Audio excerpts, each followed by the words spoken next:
So hello guys, welcome to my channel. আমি বৃষ্টি আবার একটা নতুন ব্লগ নিয়ে চলে এসেছি। চলো বেশি কথা না বাড়িয়ে ব্লগটা স্টার্ট করা যাক। সো আজকে গিয়েছিলাম আমাদের এখানে বই মেলায়। আজ ছিল মেলার শেষ দিন, তাই 100 টাকা করে একটা টিকিটের দাম ছিল। সবাই মিলে টিকিট কিনে নিয়ে আমরা সবাই ভিতরের দিকে যাওয়ার জন্য লাইন দিতে শুরু করলাম।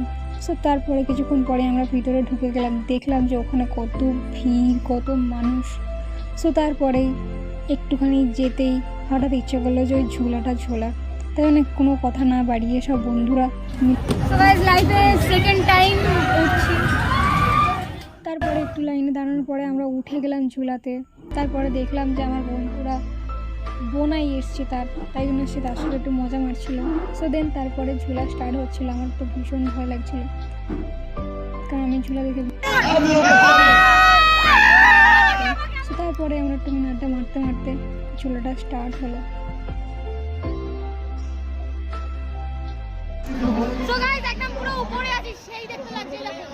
ঝুলাটা ঘুরতে ঘুরতে আমরা পুরো একদম উপরে ছিলাম। সো দেখতে চারিদিকটা খুব সুন্দর লাগছিল, ততটাই আমার ভয় লাগছিল। সো আমার বন্ধু একটুখানি পোজ টোজ দিচ্ছিলো, কারণ ওর দুটো সাইডে, একটা সাইডে নিয়েছিল আর একটা সাইডে বন্ধু চাষতো বাইরে সাংঘাতিক মজা নিচ্ছিল।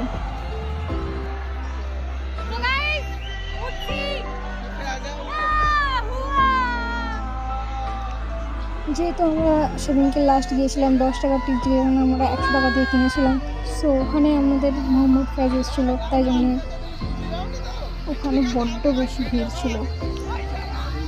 যেহেতু মেলার শেষ দিন, সো ওই দিনকে আমরা সবাই মিলে যাই এবং আড্ডা মারি। ভীষণ মজা হলো ওই দিনটা। তারপর আমার সব থেকে বেশি ভয় লাগছিলো যখন ঝুলাটা আরও জোরে ঝুলতে শুরু করলো।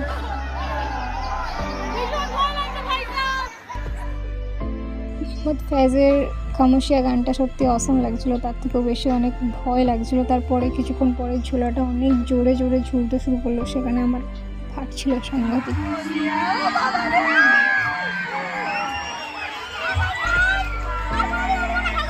মেলাটায় ভীষণ মজা হয়েছে এবং তারপরে একটুখানি কিছু খাওয়া দাওয়ার সময় ভিডিও করিনি, কারণ বন্ধুরা বারণ করছিল। সো গাইজ, আজকের ব্লগটা একটুখানি ভালো লাগলে like, comment, share and subscribe করে দিও প্লিজ। নতুন থাকলে নিশ্চয়ই করে দিও, সাপোর্ট করো আমাকে প্লিজ।